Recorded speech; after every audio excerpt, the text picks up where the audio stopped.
Hello, history friends. This is the Civil War test. I'm going to be reading the questions and answer options out loud. Feel free to pause me, especially when we get to the reading portions. And then that way you can take your time to respond and then hit play when you're ready. So the first part one, is vocabulary. Match the vocabulary word with the correct definition. Your first option is number 1, popular sovereignty. Number 2, civil war. Number 3, secede. Number 4, emancipation. And then your answer options are A, to release or free, B, to leave a group or organization, C, a war between groups within the same country, D, the power of the people to decide something, especially whether to become a free state or a slave state. Part 2, multiple choice. Read the question and choose the best option as an answer.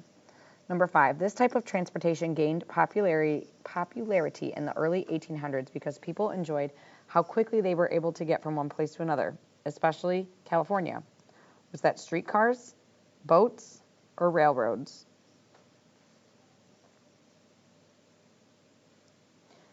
Number 6, what political party was formed in 1854 because they did not agree with slavery? Democrats, Republicans, Free Soilers.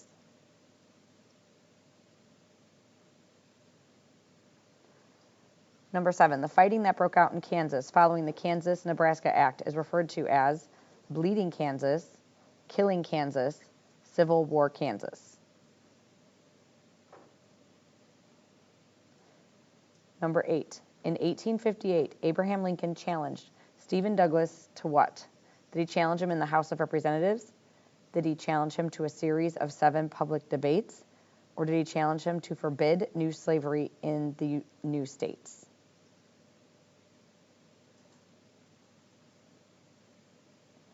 Number 9, the topic of the Lincoln-Douglas debates was secessions, the Missouri Compromise, slavery.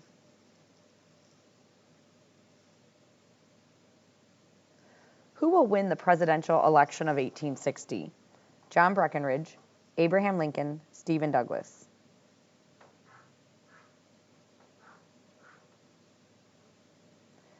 Number 11, after Lincoln won the election of 1860, the South was worried that their blank would be taken away by the federal government. States' rights, treaties with Native Americans, trade with Europe.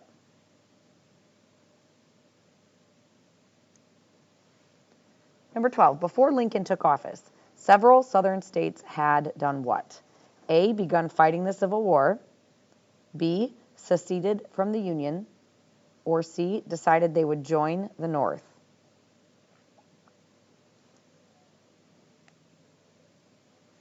'13, the Confederacy chose blank as their president. Abraham Lincoln, Jefferson Davis, Stephen Douglas.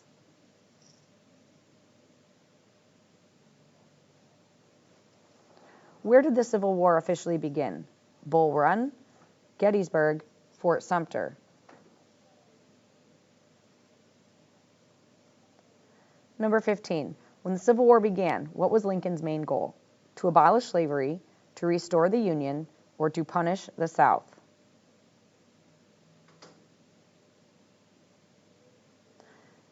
Number 16, many runaway blank joined the Union or North Army. Children, slaves, immigrants. Number 17, the Civil War affected African American soldiers in the North in all of the following ways except A, they received lower pay, B, they served in separate regiments, or C, they were treated equally to white soldiers. So we're choosing the one that is not true because it says except. Number 18, the blank declared slaves were free in the states that had seceded. Is that the Gettysburg Address, the Emancipation Proclamation, or the Medal of Honor? Number 19, why was the Battle of Gettysburg considered a turning point in the Civil War? A, it made the South give up the idea of invading the North. B, it divided the Confederacy at the Mississippi. Or C, it was the ending of the Civil War.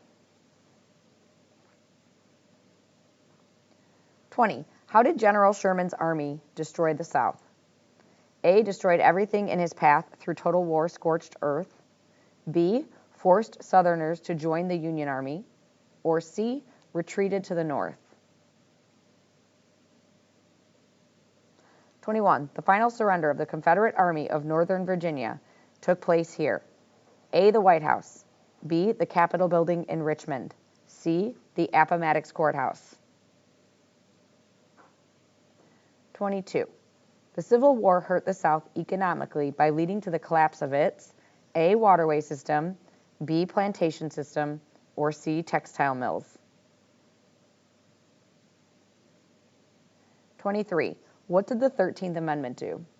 A, forbade or outlawed slavery, granted citizenship to black Americans, gave black men the right to vote. 24. What did the 14th Amendment do? Forbade slavery, granted citizenship to black Americans, or gave black men the right to vote. And 25. What did the 15th Amendment do? Forbade slavery, granted citizenship to black Americans, or gave black men the right to vote.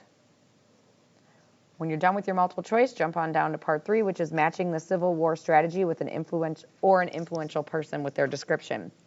Your options on the left-hand side: 26, Abraham Lincoln; 27, Jefferson Davis; 28, Robert E. Lee; 29, Ulysses S. Grant; 30, the Anaconda Plan. And your options are A, Mississippi Senator, who was elected as the only official president of the Confederacy; B, Union General, who accepted the surrender at the Appomattox Courthouse; C, Commander of the Confederate Army of Northern Virginia, known to go beyond military textbooks in his battlefield tactics; D, Military Plan for the North, called for a 3-part assault on the Confederacy; or E, President of the Union/U.S. during the Civil War.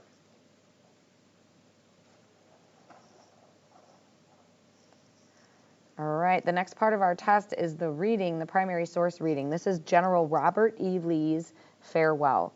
So this first paragraph is just background information, and it says, on April 9th, 1865, Confederate General Robert E. Lee surrendered to Lieutenant General Ulysses S. Grant, head of the Union Army.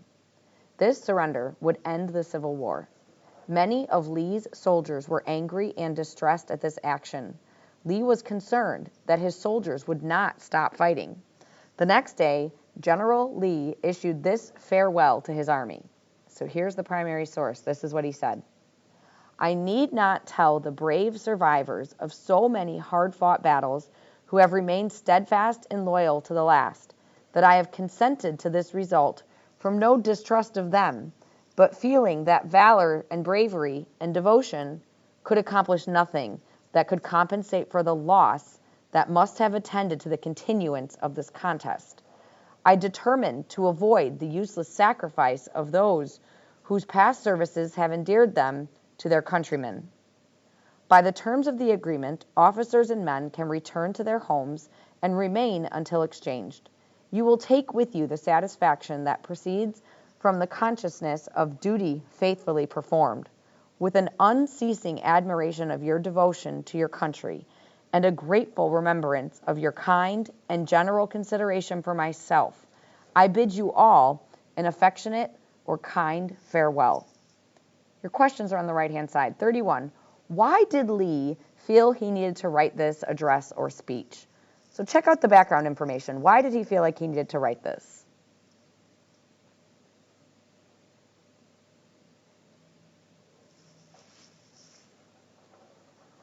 "32. What did Lee give as his reason for surrendering?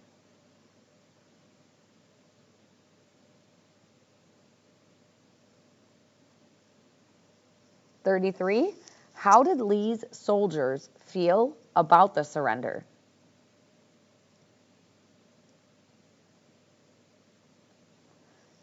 "34. How did Lee say the soldiers should feel about what they had done?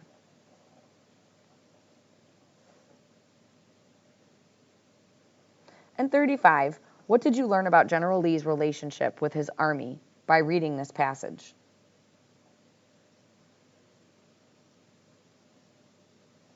When you're ready, jump on down to our political cartoon. It's called A Man Knows a Man, and it was originally published on April 22nd, 1865.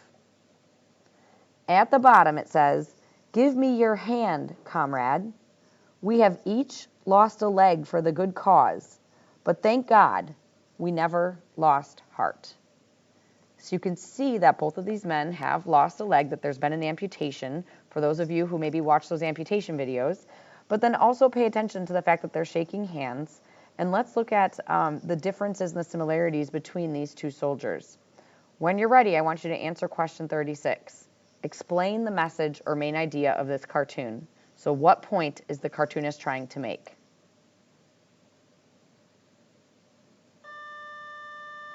"37. Who would agree with this cartoon and why?" And 38. Who would disagree with this cartoon and why?